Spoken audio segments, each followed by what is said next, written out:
الفیل نام پہلی ہی آیت کے لفظ اصحاب الفیل سے ماخوذ ہے۔ زمانہ نزول یہ سورہ بالاتفاق مکی ہے اور اس کے تاریخی پس منظر کو اگر نگاہ میں رکھ کر دیکھا جائے تو محسوس ہوتا ہے کہ اس کا نزول مکہ معظمہ کے بھی ابتدائی دور میں ہوا ہوگا۔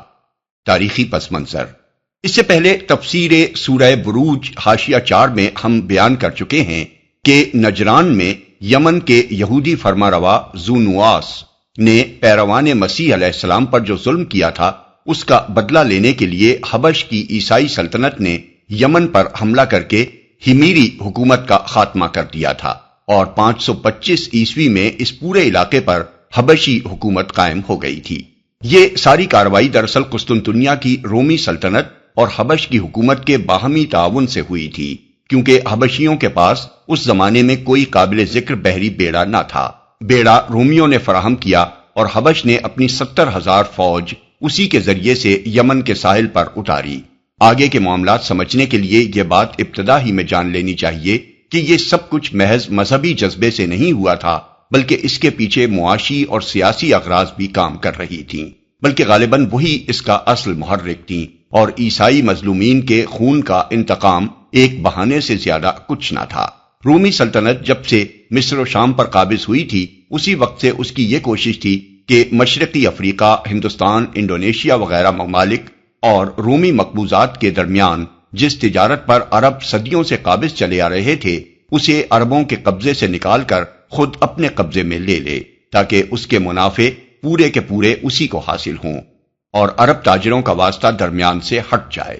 اس مقصد کے لیے 24 یا 25 قبل مسیح میں قیصر آگسٹس نے ایک بڑی فوج رومی جنرل ایلیس گالوس کی قیادت میں عرب کے مغربی ساحل پر اتار دی تاکہ وہ اس بحری راستے پر قابض ہو جائے جو جنوبی عرب سے شام کی طرف جاتا تھا۔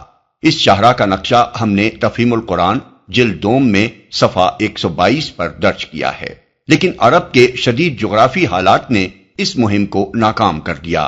اس کے بعد رومی اپنا جنگی بیڑا بحر احمر میں لے آئے اور انہوں نے عربوں کی اس تجارت کو ختم کر دیا جو وہ سمندر کے راستے کرتے تھے، اور صرف بری راستہ ان کے لیے باقی رہ گیا۔ اسی بری راستے کو قبضے میں لینے کے لیے انہوں نے حبش کی عیسائی حکومت سے گٹھ جوڑ کیا اور بحری بیڑے سے اس کی مدد کر کے اس کو یمن پر قابض کرا دیا۔ یمن پر جو حبشی فوج حملہ آور ہوئی تھی اس کے متعلق عرب مورخین کے بیانات مختلف ہیں۔ حافظ ابن کثیر نے لکھا ہے کہ وہ 2 امیروں کی قیادت میں تھی، ایک اریات اور دوسرا ابرہا، اور محمد بن اسحاق کی روایت ہے کہ اس فوج کا امیر اریات تھا اور ابرہا اس میں شامل تھا۔ پھر دونوں اس بات پر متفق ہیں کہ ابرہا اور اریات باہم لڑ پڑے، مقابلے میں اریات مارا گیا، ابرہا ملک پر قابض ہو گیا، اور پھر اس نے شاہ حبش کو اس بات پر راضی کر لیا کہ وہ اسی کو یمن پر اپنا نائب مقرر کرتے۔ اس کے برعکس یونانی اور سریانی مورخین کا بیان ہے کہ فتح یمن کے بعد جب حبشیوں نے مزاحمت کرنے والے یمنی سرداروں کو ایک ایک کر کے قتل کرنا شروع کر دیا تو ان میں سے ایک سردار السمیف اشوا، جسے یونانی مورخین اسمفیس لکھتے ہیں، نے حبشیوں کی اطاعت قبول کر کے اور جزیہ ادا کرنے کا عہد کر کے شاہ حبش سے یمن کی گورنری کا پروانہ حاصل کر لیا، لیکن حبشی فوج نے اس کے خلاف بغاوت کر دی اور ابرہا کو اس کی جگہ گورنر بنا دیا۔ یہ شخص حبش کی بندرگاہ ادولیس کے ایک یونانی تاجر کا غلام تھا جو اپنی ہوشیاری سے یمن پر قبضہ کرنے والی حبشی فوج میں بڑا اثر و رسوخ حاصل کر گیا تھا۔ شاہ حبش نے اس کی سرکوبی کے لیے جو فوجیں بھیجیں وہ یا اس سے مل گئیں یا اس نے ان کو شکست دے دی۔ آخرکار شاہ حبش کے مرنے کے بعد اس کے جانشین نے اس کو یمن پر اپنا نائب السلطنت تسلیم کر لیا۔ یونانی مورخین اس کا نام ابرامس اور سریانی مورخین ابراہام لکھتے ہیں۔ ابرہا غالباً اسی کا حبشی تلفظ ہے کیونکہ عربی میں تو اس کا تلفظ ابراہیم ہے۔ یہ شخص رفتہ رفتہ یمن کا خود مختار بادشاہ بن گیا، مگر برائے نام اس نے شاہ حبش کی بالادستی تسلیم کر رکھی تھی اور اپنے آپ کو مفوض الملک یعنی نائب شاہ لکھتا تھا۔ اس نے جو اثر و رسوخ حاصل کر لیا تھا اس کا اندازہ اس امر سے کیا جا سکتا ہے کہ جب 543 عیسوی میں وہ سد معرب کی مرمت سے فارغ ہوا تو اس نے ایک عظیم الشان جشن منایا جس میں قیصر روم، شاہ ایران شاہ ہیرا، شاہ غسان کے سفرا شریک ہوئے۔ اس کا مفصل تذکرہ اس کتبے میں درج ہے جو ابرہہ نے سد مارب پر لگایا تھا۔ یہ کتبہ آج بھی موجود ہے اور گلیزر نے اس کو نقل کیا ہے۔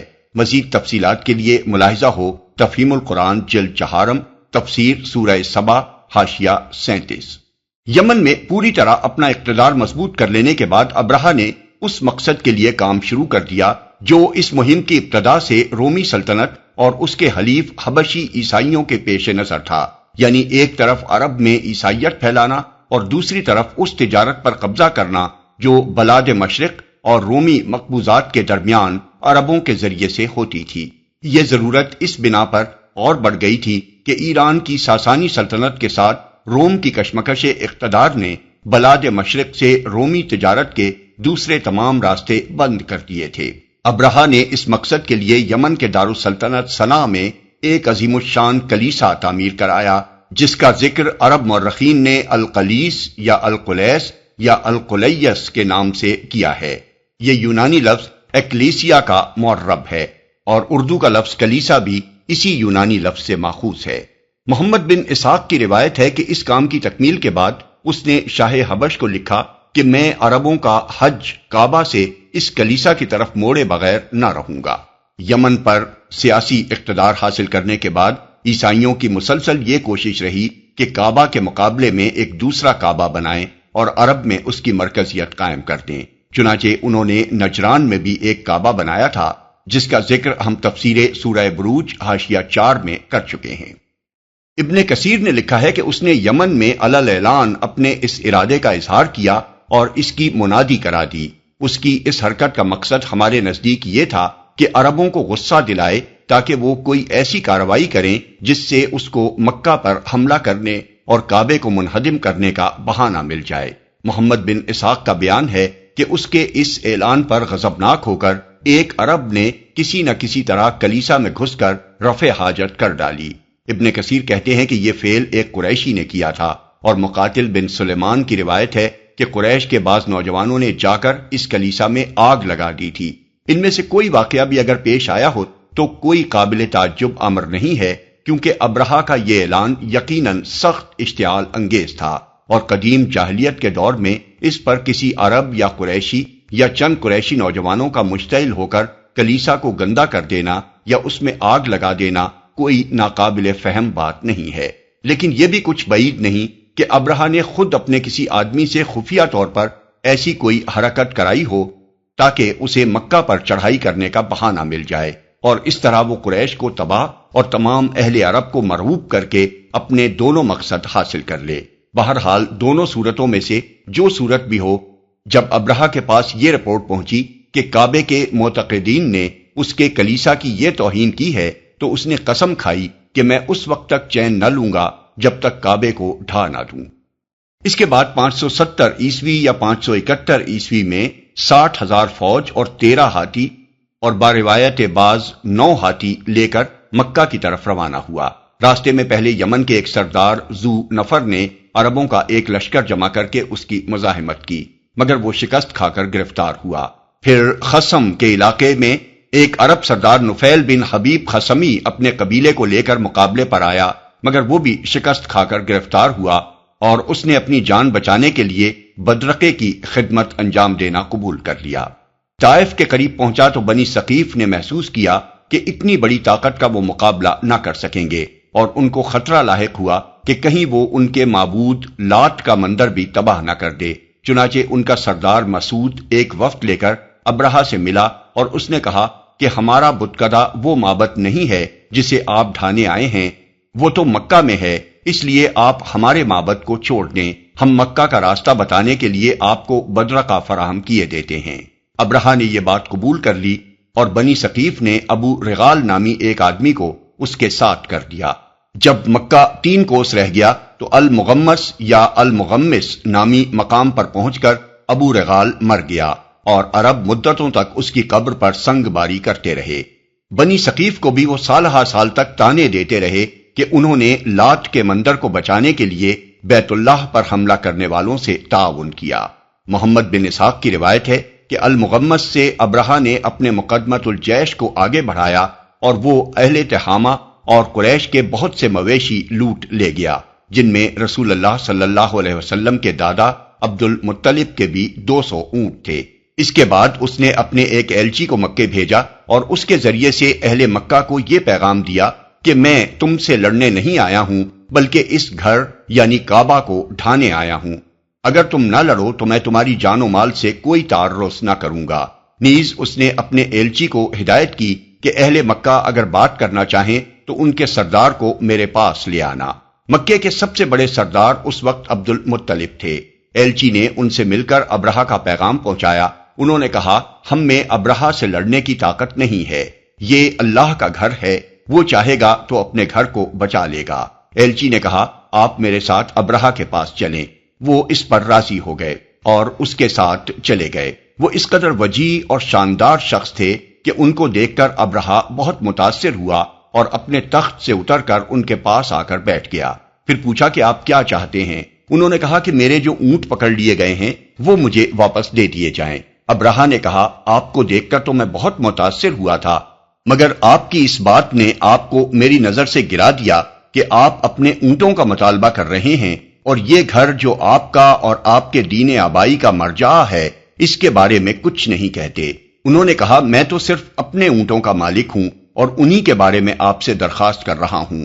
رہا یہ گھر تو اس کا ایک رب ہے، وہ اس کی حفاظت خود کرے گا۔ ابرہہ نے کہا، وہ اس کو مجھ سے نہ بچا سکے گا۔ عبد المطلب نے کہا، آپ جانیں اور وہ جانے۔ یہ کہہ کر وہ ابرہہ کے پاس سے اٹھ آئے اور اس نے ان کے اونٹ واپس کر دیے۔ ابن عباس رضی اللہ عنہ کی روایت اس سے مختلف ہے، اس میں اونٹوں کے مطالبے کا کوئی ذکر نہیں ہے۔ عبد بن حمید، ابن منذر، ابن مردوے، حاکم، ابو نعیم اور بہقی نے ان سے جو روایات نقل کی ہیں ان میں وہ بیان کرتے ہیں کہ جب ابرہہ الصفاہ کے مقام پر پہنچا جو عرفات اور طائف کے پہاڑوں کے درمیان حدود حرم کے قریب واقع ہے، تو عبد المطلب خود اس کے پاس گئے اور اس سے کہا کہ آپ کو یہاں آنے کی کیا ضرورت تھی؟ اگر آپ کو کوئی چیز مطلوب تھی تو ہمیں کہلا بھیجتے، ہم خود لے کر آپ کے پاس حاضر ہو جاتے۔ اس نے کہا، میں نے سنا ہے کہ یہ گھر امن کا گھر ہے، میں اس کا امن ختم کرنے آیا ہوں۔ عبد المطلب نے کہا، یہ اللہ کا گھر ہے، آج تک اس نے کسی کو اس پر مسلط ہونے نہیں دیا ہے۔ ابرہہ نے جواب دیا، ہم اسے منہدم کیے بغیر نہ پلٹیں گے۔ عبد المطلب نے کہا، آپ جو کچھ چاہیں ہم سے لے لیں اور واپس چلے جائیں، مگر ابرہہ نے انکار کر دیا اور عبد المطلب کو پیچھے چھوڑ کر اپنے لشکر کو آگے بڑھنے کا حکم دیا۔ دونوں روایتوں کے اس اختلاف کو اگر ہم اپنی جگہ رہنے دیں اور کسی کو کسی پر ترجیح نہ دیں تو ان میں سے جو صورت بھی پیش آئی ہو، بہرحال یہ امر بالکل واضح ہے کہ مکہ اور اس کے آس پاس کے قبائل اتنی بڑی فوج سے لڑ کر کعبے کو بچانے کی طاقت نہ رکھتے تھے۔ اس لیے یہ بالکل قابل فہم بات ہے کہ قریش نے اس کی مزاحمت کی کوئی کوشش نہ کی۔ قریش کے لوگ تو جنگ احزاب کے موقع پر مشرک اور یہودی قبائل کو ساتھ ملا کر زیادہ سے زیادہ 10-12 ہزار کی جمعیت فراہم کر سکے تھے، وہ 60,000 فوج کا مقابلہ کیسے کر سکتے تھے؟ محمد بن اسحاق بیان کرتے ہیں کہ ابرہہ کی لشکرگاہ سے واپس آ کر عبد المطلب نے قریش والوں سے کہا کہ اپنے بال بچوں کو لے کر پہاڑوں میں چلے جائیں تاکہ ان کا قتل عام نہ ہو جائے۔ پھر وہ اور قریش کے چند سردار حرم میں حاضر ہوئے اور کعبے کے دروازے کا کنڈا پکڑ کر انہوں نے اللہ تعالیٰ سے دعائیں مانگی کہ وہ اپنے گھر اور اس کے خادموں کی حفاظت فرمائے۔ اس وقت خانہ کعبہ میں 360 بت موجود تھے، مگر یہ لوگ اس نازک گھڑی میں ان سب کو بھول گئے اور انہوں نے صرف اللہ کے آگے دست سوال پھیلایا۔ ان کی جو دعائیں تاریخوں میں منقول ہوئی ہیں ان میں اللہ واحد کے سوا کسی دوسرے کا نام تک نہیں پایا جاتا۔ ابن حشام نے سیرت میں عبد المطلب کے جو اشعار نقل کیے ہیں وہ یہ ہیں، خدایا بندہ اپنے گھر کی حفاظت کرتا ہے، تو بھی اپنے گھر کی حفاظت فرما، کل ان کی صلیب اور ان کی تدبیر تیری تدبیر کے مقابلے میں غالب نہ آنے پائے۔ اگر تو ان کو اور ہمارے قبلے کو اپنے حال پر چھوڑ دینا چاہتا ہے تو جو تو چاہے کر۔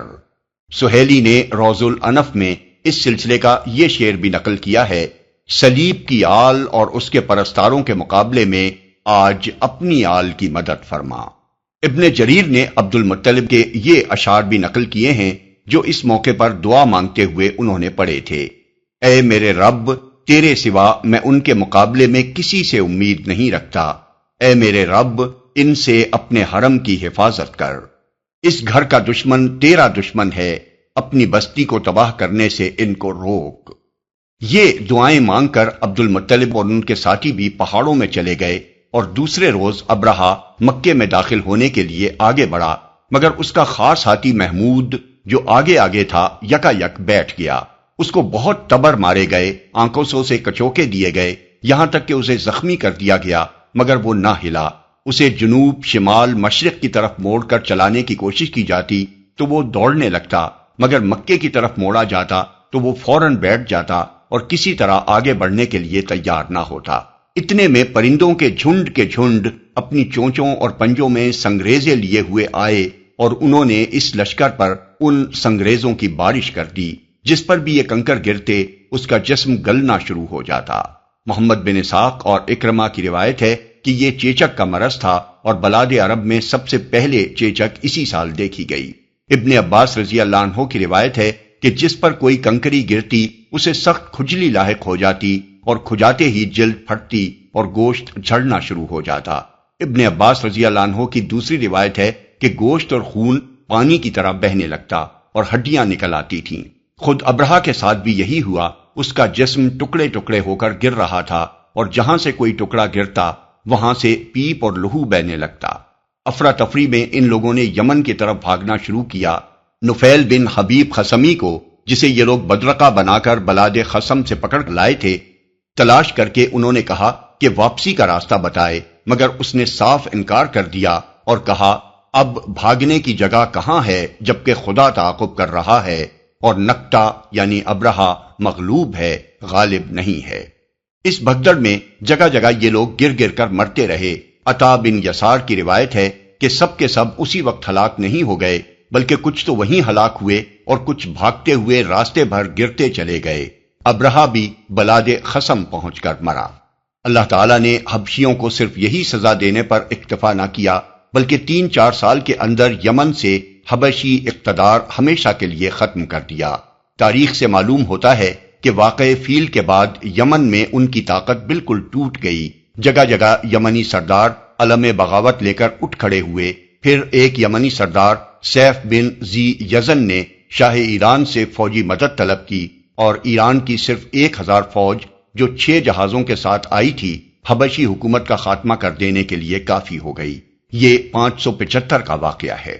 یہ واقعہ مزدلفہ اور منا کے درمیان وادی محصب کے قریب محصر کے مقام پر پیش آیا تھا۔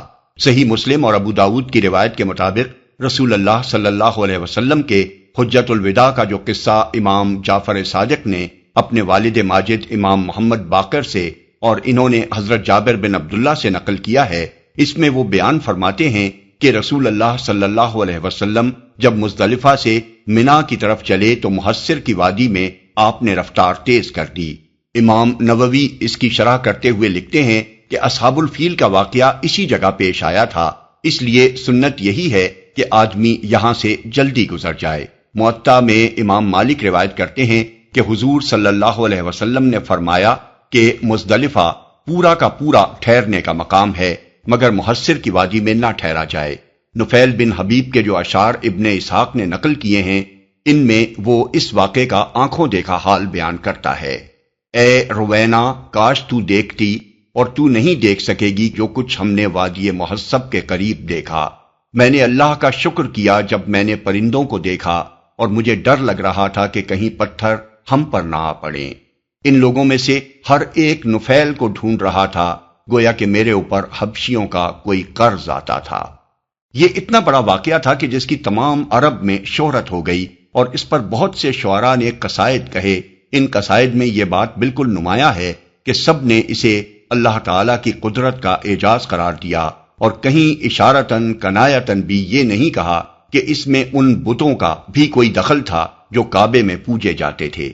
مثال کے طور پر عبداللہ ابن زبارہ کہتا ہے 60,000 تھے جو اپنی سرزمین کی طرف واپس نہ جا سکے، اور نہ واپس ہونے کے بعد ان کا بیمار یعنی ابرہہ زندہ رہا۔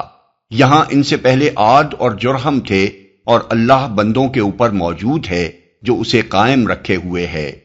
ابو قیس بن اسلت کہتا ہے اٹھو اور اپنے رب کی عبادت کرو اور مکہ و منا کی پہاڑیوں کے درمیان بیت اللہ کے کونوں کو مسح کرو۔ جب عرش والے کی مدد تمہیں پہنچی تو اس بادشاہ کے لشکروں نے ان لوگوں کو اس حال میں پھیر دیا کہ کوئی خاک میں پڑا تھا اور کوئی سنگسار کیا ہوا تھا۔ یہی نہیں بلکہ حضرت ام ہانی اور حضرت زبیر بن العوام کی روایت ہے کہ رسول اللہ صلی اللہ علیہ وسلم نے فرمایا، قریش نے 10 سال اور بروایت بعض 7 سال تک اللہ وحدہ لا شریک کے سوا کسی کی عبادت نہ کی۔ ام ہانی کی روایت امام بخاری نے اپنی تاریخ میں اور طبرانی، حاکم، ابن مردوے اور بیہقی نے اپنی کتب حدیث میں نقل کی ہے۔ حضرت زبیر کا بیان طبرانی اور ابن مردوے اور ابن عساکر نے روایت کیا ہے، اور اس کی تائید مزید حضرت سعید بن مسیب کی اس مرسل روایت سے ہوتی ہے جو خطیب بغدادی نے اپنی تاریخ میں درج کی ہے۔ جس سال یہ واقعہ پیش آیا، اہل عرب اسے عام الفیل یعنی ہاتھیوں کا سال کہتے ہیں، اور اسی سال رسول اللہ صلی اللہ علیہ وسلم کی ولادت مبارکہ ہوئی۔ محدثین اور مورخین کا اس بات پر قریب قریب اتفاق ہے کہ اصحاب الفیل کا واقعہ محرم میں پیش آیا تھا اور حضور کی ولادت ربیع الاول میں ہوئی تھی۔ اکثریت یہ کہتی ہے کہ آپ کی ولادت واقع فیل کے 50 دن بعد ہوئی۔ مقصود کلام، جو تاریخی تفصیلات اوپر درج کی گئی ہیں ان کو نگاہ میں رکھ کر سورہ فیل پر غور کیا جائے تو یہ بات اچھی طرح سمجھ میں آ جاتی ہے کہ اس سورہ میں اس قدر اختصار کے ساتھ صرف اصحاب الفیل پر اللہ تعالیٰ کے عذاب کا ذکر کر دینے پر کیوں اکتفا کیا گیا ہے۔ واقعہ کچھ بہت پرانا نہ تھا، مکے کا بچہ بچہ اس کو جانتا تھا، عرب کے لوگ عام طور پر اس سے واقف تھے۔ تمام اہل عرب اس بات کے قائل تھے کہ ابرہہ کے اس حملے سے کعبے کی حفاظت کسی دیوی یا دیوتا نے نہیں بلکہ اللہ تعالیٰ نے کی تھی۔ اللہ ہی سے قریش کے سرداروں نے مدد کے لیے دعائیں مانگی تھیں، اور چند سال تک قریش کے لوگ اس واقعے سے اس قدر متاثر رہے تھے کہ انہوں نے اللہ کے سوا کسی کی عبادت نہ کی تھی۔ اس لیے سورہ فیل میں ان تفصیلات کے ذکر کی حاجت نہ تھی، بلکہ صرف اس واقعے کو یاد دلانا کافی تھا تاکہ قریش کے لوگ خصوصاً اور اہل عرب عموماً اپنے دلوں میں اس بات پر غور کریں کہ محمد صلی اللہ علیہ وسلم جس چیز کی طرف دعوت دے رہے ہیں وہ آخر اس کے سوا اور کیا ہے کہ تمام دوسرے معبودوں کو چھوڑ کر صرف اللہ وحدہ لا شریک کی عبادت کی جائے۔ نیز وہ یہ بھی سوچ لیں کہ اگر اس دعوت حق کو دبانے کے لیے انہوں نے زور زبردستی سے کام لیا تو جس خدا نے اصحاب الفیل کا تہس نہس کیا تھا اسی کے غضب میں وہ گرفتار ہوں گے۔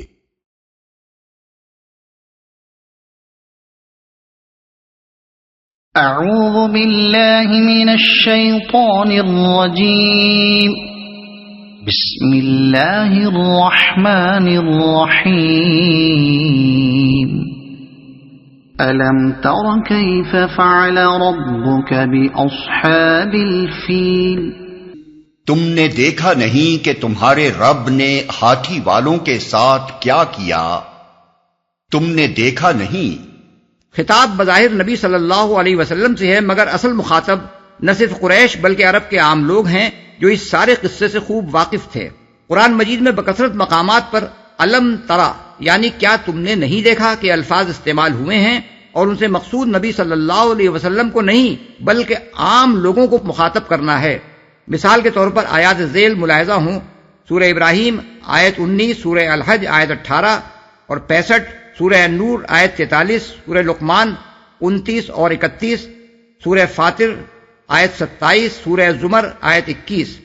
پھر دیکھنے کا لفظ اس مقام پر اس لیے استعمال کیا گیا ہے کہ مکے اور اطراف مکہ اور عرب کے ایک وسیع علاقے میں مکے سے یمن تک ایسے بہت سے لوگ اس وقت زندہ موجود تھے جنہوں نے اپنی آنکھوں سے اصحاب الفیل کی تباہی کا واقعہ دیکھا تھا، کیونکہ اس واقعے کو گزرے ہوئے 40-45 سال سے زیادہ زمانہ نہیں ہوا تھا، اور سارا عرب ہی اس کی ایسی متواتر خبریں دیکھنے والوں سے سن چکا تھا کہ یہ واقعہ لوگوں کے لیے آنکھوں دیکھے واقعے کی طرح یقینی تھا۔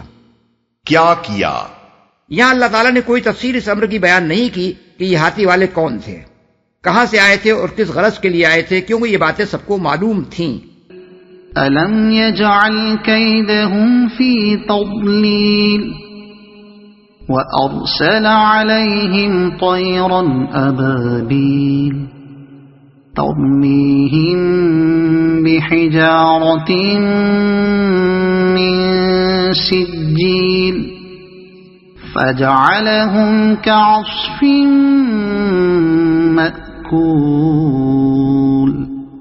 کیا اس نے ان کی تدبیر کو اکارت نہیں کر دیا اور ان پر پرندوں کے جھنڈ بھیج دیے جو ان پر پکی ہوئی مٹی کے پتھر پھینک رہے تھے، پھر ان کا یہ حال کر دیا جیسے جانوروں کا کھایا ہوا بھوسا۔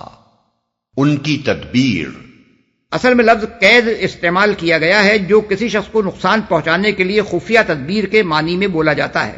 سوال یہ ہے کہ یہاں خفیہ کیا چیز تھی؟ 60,000 کا لشکر کئی ہاتھی لیے ہوئے علانیہ یمن سے مکے آیا تھا اور اس نے یہ بات چھپا کر نہیں رکھی تھی کہ وہ کعبے کو ڈھانے آیا ہے، اس لیے یہ تدبیر تو خفیہ نہ تھی۔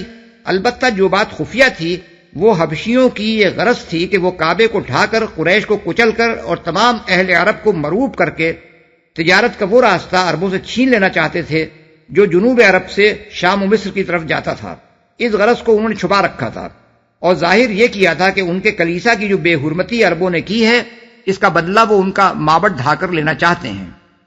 اکارت نہیں کر دیا، اصل الفاظ ہیں فی تضلیل، یعنی ان کی تدبیر کو اس نے گمراہی میں ڈال دیا، لیکن محاورے میں کسی تدبیر کو گمراہ کرنے کا مطلب اسے ضائع کر دینا اور اسے اپنا مقصد حاصل کرنے میں ناکام کر دینا ہے۔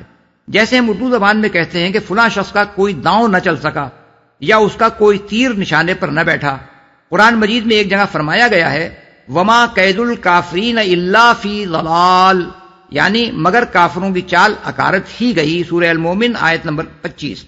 اور دوسری جگہ ارشاد ہوا وَأَنَّ اللَّهَ لَا يَهْدِي قَيْدَ الْخَائِنِينَ، یعنی اور یہ کہ اللہ خائنوں کی چال کو کامیابی کی راہ پر نہیں لگاتا، سورہ یوسف آیت نمبر 52۔ اہل عرب امراء القیس کو الملک الذلیل یعنی ضائع کرنے والا بادشاہ کہتے تھے، کیونکہ اس نے اپنے باپ سے پائی ہوئی بادشاہی کو کھو دیا تھا۔ جھنڈ کے جھنڈ بھیج دیے، اصل میں طیرن ابابیل کے الفاظ استعمال ہوئے ہیں۔ اردو زبان میں چونکہ ابابیل ایک خاص قسم کے پرندے کو کہتے ہیں، اس لیے ہمارے ہاں لوگ عام طور پر یہ سمجھتے ہیں کہ ابرہہ کی فوج پر ابابیلیں بھیجی گئی تھیں، لیکن عربی زبان میں ابابیل کے معنی ہیں بہت سے متفرق گروہ جو پے در پے مختلف سمتوں سے آئیں، خواہ وہ آدمیوں کے ہوں یا جانوروں کے۔ اکرمہ اور قتادہ کہتے ہیں کہ یہ جھنڈ کے جھنڈ پرندے بحر احمر کی طرف سے آئے تھے۔ سعید بن جبیر اور اکرمہ کہتے ہیں کہ اس طرح کے پرندے نہ پہلے کبھی دیکھے گئے تھے نہ بعد میں دیکھے گئے، یہ نہ نجد کے پرندے تھے نہ حجاز کے، اور نہ تہامہ یعنی حجاز اور بحر احمر کے درمیانی ساحلی علاقے کے۔ ابن عباس رضی اللہ عنہ کہتے ہیں کہ ان کی چونچیں پرندوں جیسی تھیں اور پنجے کتے جیسے۔ اکرمہ کا بیان ہے کہ ان کے سر شکاری پرندوں کے سروں جیسے تھے، اور تقریباً سب راویوں کا متفقہ بیان ہے کہ ہر پرندے کی چونچ میں ایک ایک کنکر تھا اور پنجوں میں 2 کنکر۔ مکے کے بعض لوگوں کے پاس یہ کنکر ایک مدت تک محفوظ رہے، چنانچہ ابو نعیم نے نوفل بن ابی معاویہ کا بیان نقل کیا ہے کہ میں نے وہ کنکر دیکھے ہیں جو اصحاب الفیل پر پھینکے گئے تھے، وہ مٹر کے چھوٹے دانے کے برابر سیاہی مائل سرخ تھے۔ ابن عباس کی روایت ابو نعیم نے یہ نقل کی ہے کہ وہ چلغوزے کے برابر تھے، اور ابن مردویہ کی روایت میں ہے کہ بکری کی مینگنی کے برابر۔ ظاہر ہے کہ یہ سارے سنگریزے ایک ہی جیسے نہ ہوں گے، ان میں کچھ نہ کچھ فرق ضرور ہوگا۔ پتھر پھینک رہے تھے، اصل الفاظ ہیں بحجارۃ من سجیل، یعنی سجیل کی قسم کے پتھر۔ ابن عباس رضی اللہ عنہ فرماتے ہیں کہ یہ لفظ دراصل فارسی کے الفاظ سنگ اور گل کا معرب ہے، اور اس سے مراد وہ پتھر ہے جو مٹی کے گارے سے بنا ہو اور پک کر سخت ہو گیا ہو۔ قرآن مجید سے بھی اس کی تصدیق ہوتی ہے۔ سورہ ہود آیت 82 اور سورہ ہجر آیت 74 میں کہا گیا ہے کہ قوم لوط پر سجیل کی قسم کے پتھر برسائے گئے تھے، اور انہی پتھروں کے متعلق سورہ زاریات آیت 33 میں فرمایا گیا ہے کہ وہ حجارۃ من طین، یعنی مٹی کے گارے سے بنے ہوئے پتھر تھے۔ مولانا حمید الدین فراہی مرحوم و مغفور، جنہوں نے عہد حاضر میں قرآن مجید کے معانی و مطالب کی تحقیق پر بڑا قیمتی کام کیا ہے، اس آیت میں ترمیہم کا فاعل اہل مکہ اور دوسرے اہل عرب کو قرار دیتے ہیں جو علم ترا کے مخاطب ہیں، اور پرندوں کے متعلق فرماتے ہیں کہ وہ سنگریزے نہیں پھینک رہے تھے بلکہ اس لیے آئے تھے کہ اصحاب الفیل کی لاشوں کو کھائیں۔ اس تعویل کے لیے جو دلائل انہوں نے دیے ہیں ان کا خلاصہ یہ ہے کہ عبد المطلب کا ابرہہ کے پاس جا کر کعبے کے بجائے اپنے اونٹوں کا مطالبہ کرنا کسی طرح باور کرنے کے قابل بات نہیں ہے، اور یہ بات بھی سمجھ میں آنے والی نہیں ہے کہ قریش کے لوگوں اور دوسرے عربوں نے جو حج کے لیے آئے ہوئے تھے حملہ آور فوج کا کوئی مقابلہ نہ کیا ہو اور کعبے کو اس کے رحم و کرم پر چھوڑ کر وہ پہاڑوں میں جا چھپے ہوں۔ اس لیے صورت واقعہ دراصل یہ ہے کہ عربوں نے ابرہہ کے لشکر کو پتھر مارے اور اللہ تعالیٰ نے پتھراؤ کرنے والی طوفانی ہوا بھیج کر اس لشکر کا بھرکس نکال دیا۔ پھر پرندے ان لوگوں کی لاشیں کھانے کے لیے بھیجے گئے۔ لیکن جیسا کہ ہم دیباچے میں بیان کر چکے ہیں، روایت صرف یہی نہیں ہے کہ عبد المطلب اپنے اونٹوں کا مطالبہ کرنے گئے تھے، بلکہ یہ بھی ہے کہ انہوں نے اونٹوں کا کوئی مطالبہ نہیں کیا تھا اور ابرہہ کو خانہ کعبہ پر حملہ کرنے سے باز رکھنے کی کوشش کی تھی۔ ہم یہ بھی بتا چکے ہیں کہ تمام معتبر روایات کی روح سے ابرہہ کا لشکر محرم میں آیا تھا جبکہ حجاج واپس جا چکے تھے، اور یہ بھی ہم نے بتا دیا ہے کہ 60,000 کے لشکر کا مقابلہ کرنا قریش اور آس پاس کے عرب قبائل کے بس کا کام نہ تھا۔ وہ تو غزوہ احزاب کے موقع پر بڑی تیاریوں کے بعد مشرکین عرب اور یہودی قبائل کی جو فوج لائے تھے وہ 10-12 ہزار سے زیادہ نہ تھی، پھر بھلا وہ 60,000 فوج کا مقابلہ کرنے کی کیسے ہمت کر سکتے تھے؟ تاہم ان ساری دلیلوں کو نظر انداز بھی کر دیا جائے اور صرف سورہ فیل کی ترتیب کلام کو دیکھا جائے تو یہ تعویل اس کے خلاف پڑتی ہے۔ اگر بات یہی ہوتی کہ پتھر عربوں نے مارے اور اصحاب فیل بھس بن کر رہ گئے اور اس کے بعد پرندے ان کی لاشیں کھانے کو آئے تو کلام کی ترتیب یوں ہوتی کہ ترمیہم بحجارۃ من سجیل فجعلہم کعصف ماکول وارسل علیہم طیرا ابابیل، یعنی تم ان کو پکی ہوئی مٹی کے پتھر مار رہے تھے، پھر اللہ نے ان کو کھائے ہوئے بھس جیسا کر دیا اور اللہ نے ان پر جھنڈ کے جھنڈ پرندے بھیج دیے۔ لیکن یہاں ہم دیکھتے ہیں کہ پہلے اللہ تعالیٰ نے پرندوں کے جھنڈ بھیجنے کا ذکر فرمایا ہے، پھر اس کے متصلاً بعد ترمیہم بحجارۃ من سجیل، جو ان کو پکی ہوئی مٹی کے پتھر مار رہے تھے فرمایا ہے، اور آخر میں کہا ہے کہ پھر اللہ نے ان کو کھائے ہوئے بھس جیسا کر دیا۔ کھایا ہوا بھوسا اصل الفاظ ہیں کعصف مأکول۔ عصف کا لفظ سورہ رحمان آیت نمبر 12 میں آیا ہے، ذو العصف والریحان، اور غلہ بھوسے اور دانے والا۔ اس سے معلوم ہوا کہ عصف کے معنی اس چھلکے کے ہیں جو غلے کے دانوں پر ہوتا ہے اور جسے کسان دانے نکال کر پھینک دیتے ہیں، پھر جانور اسے کھاتے بھی ہیں اور کچھ ان کے چبانے کے دوران میں گرتا بھی جاتا ہے اور کچھ ان کے پاؤں تلے روندا بھی جاتا ہے۔